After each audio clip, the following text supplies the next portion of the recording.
Hey guys, welcome to the Value Script, the podcast where we bring value every episode for the everyday person. We are talking this morning about being a morning person because Lonnie is such a morning person. We're shooting early this morning. Yeah, so I don't know if you could tell the last episode, maybe this one as well, that it's early. I don't know how I made it here. Seriously, traffic. I'm surprised when I told you what time to get here that you said, I'll be there with no pushback. Kind of just had to do it. It's part of the job.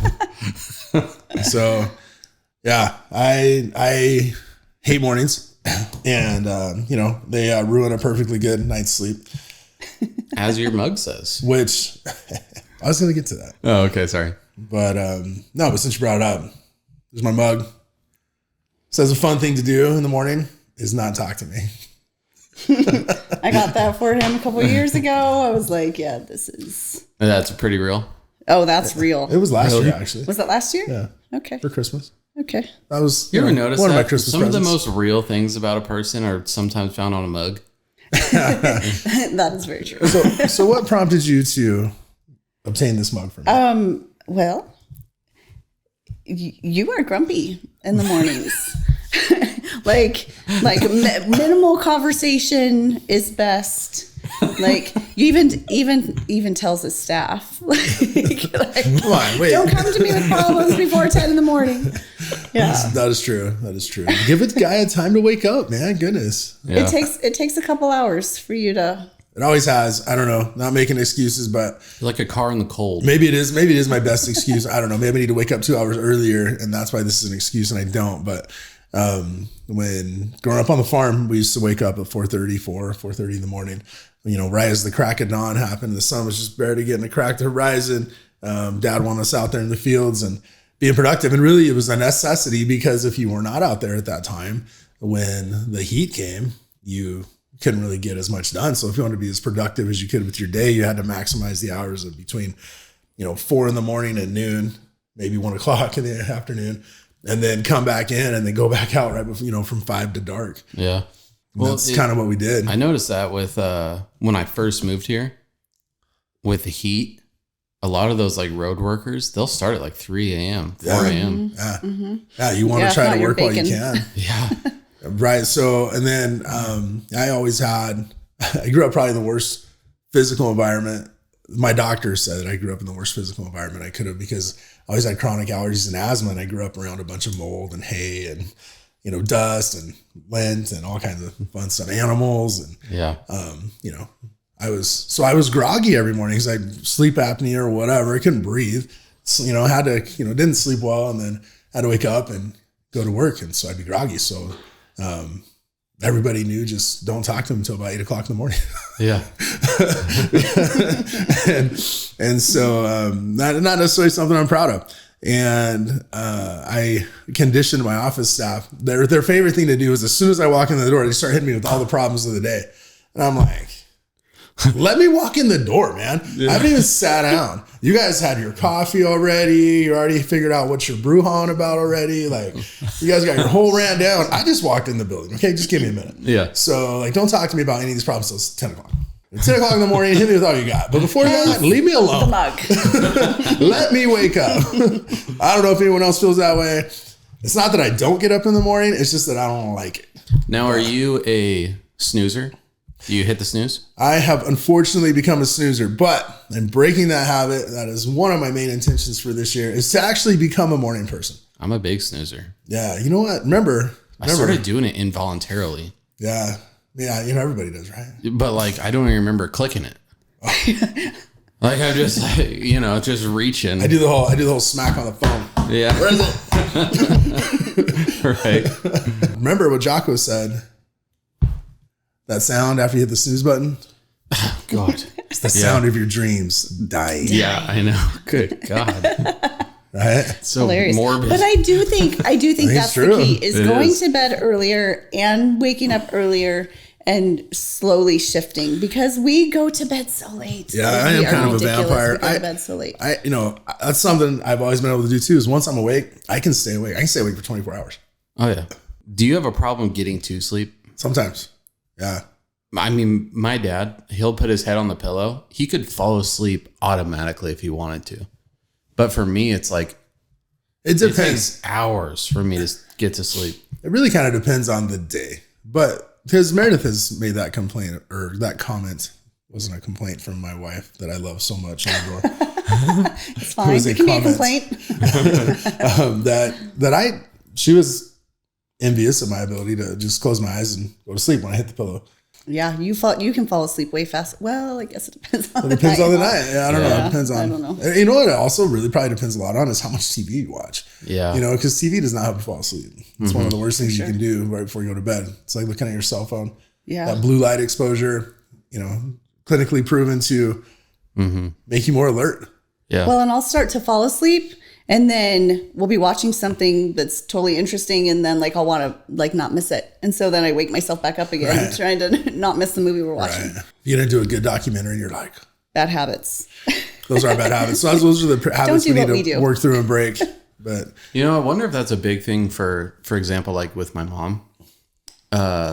She used to go to bed and read a magazine or something. She would read through a magazine, and that would make her tired. Then she'd fall asleep. Now magazines aren't really, a popular thing anymore. All the news is on your phone. Blue light exposure, like you're saying. I don't know. Maybe it's people adjusted. Are on their phones or watching TV. That doesn't help for sure. I grew up reading Hot Rod magazine before I'd go to bed.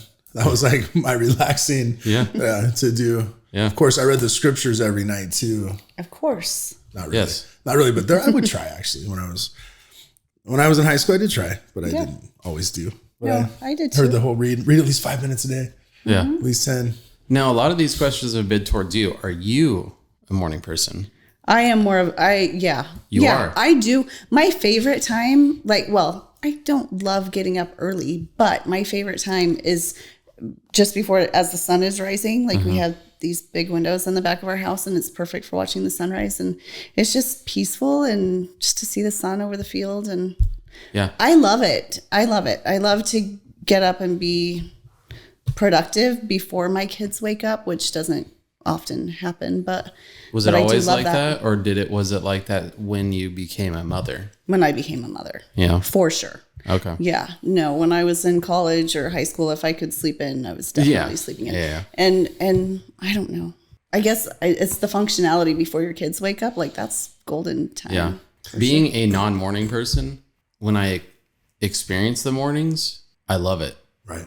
Mm-hmm. Driving here, I got up at 6:30, headed here at 7, and the sun was just with the sunset, and it was this orangish red, or the sunrise, I mean. Mm-hmm. And it was I was looking in the rearview mirror, and I was like, man, it's awesome. Beautiful. Yeah. But I don't know if that's because I just don't experience it as much because I'm not a morning person. I don't know. No, I think it's always awesome. Yeah. I do. Like I said, I get up a lot of mornings very early. I just don't like it. Yeah. Yeah. But there's days I have to be in surgery by 6 o'clock routinely. So, you got to be on your game. But I, intentionally to change my perception of morning time. My plan is to start waking up at 5 every morning, no matter what. I have a friend that just did this. Start waking up at 4:30 every morning, even on Saturday and Sunday, so that your body doesn't get out of the routine. And supposedly, listen to Huberman Lab, what he says is all you need to do is you need 3 days in a row of that first morning light. You need 10 to 20 minutes of that first morning light, preferably outside, walking and letting that get into your eyes. And that helps adjust your circadian rhythms. Do 3 mornings in a row, and supposedly that resets. And then the 4th morning, it's easy. And then it gets easier and easier. And then work out, get your body moving. If I go straight into meditation, right after I wake up, I'm going to be asleep in my meditating position. So go straight into exercise, get your heart rate up, get everything, get your first workout in for the day, or your only workout in for the day, but it could be your first workout for the day. And then go into, meditation, gratitude, prayer. I think that routine is golden, because if you're just rolling out of bed and just scrambling to get to work or get the kids off to school or whatever, like you don't have time to get your mind in a good place. And so it's just kind of, I feel like you're just scrambling after that. And it takes a bit to wake up and to get in a good mental spot. Yeah. I was talking to Dr. Balsmeyer, who we've had on the show. Episodes what? Anyways, Dr. Balsmeyer, we did a couple episodes. I think it's episodes 4 and 5. I'll plug it. All right. Sweet. Yeah. He's the guy that started waking up at 4:30. He goes, it's so great. I have 2 hours totally to myself. I almost said 2 hours. 3. Pick number 3, my lord. I have 2 hours. Number 3, my lord. It's early, guys. I have 2 hours totally to myself to just get my mindset right before I start my day. He goes, I love it, actually. And he used to be like me. And so that's where I have hope that I can transition to that. And transition's kind of a buzzword these days, isn't it? Yeah. Anyway, just out of the random thought. Random thought. All right. I just think it's awesome. And he's like, what his main meditations are, rather than, I don't know, currently have been most helpful for him, are concentrating on how he can find joy in today, whatever comes. Just find joy in today, and how he can bring joy to others while he's doing it. And it's great. He actually has become that guy in the practice. Like, yeah. He's kind of the practice cheerleader, not necessarily the cheerleader might not be the best term, but he's like the guy that brings in the sunshine, the lollipops, and the rainbows, and it helps everybody be in a better mood. We're more productive, and everybody's happy, and we gel better. And it's because we have, the ambience of happiness and joy. That's cool. It really has been a neat thing to watch him progress and change, and just, he's great. He's really great. Being intentional with those good things that he's doing in his life. Absolutely. It's awesome. So at 45, 46 years old, I can tell you which one of us is what, but I am the younger one. But it's not too late to transition to a different lifestyle and to do things that actually improve your life. And it's not too late. You're not too old. You still have a lot of life ahead of you. Make it great. Make it what you want. Absolutely. Love that. All right. Well, let us know. Are you a morning person, a night owl, both? How do you pull it off? Let us know in the comments below. We'll love to see you next time. I'll be reading them. Yeah, right. We need our tips and tricks. Yeah. Right. And don't forget to do your part. Clickety-click, like, share, and subscribe. Don't forget to share this with your friends and family who you know would love it just like you did. Thank you very much for listening. We'll see you next time on The Value Script.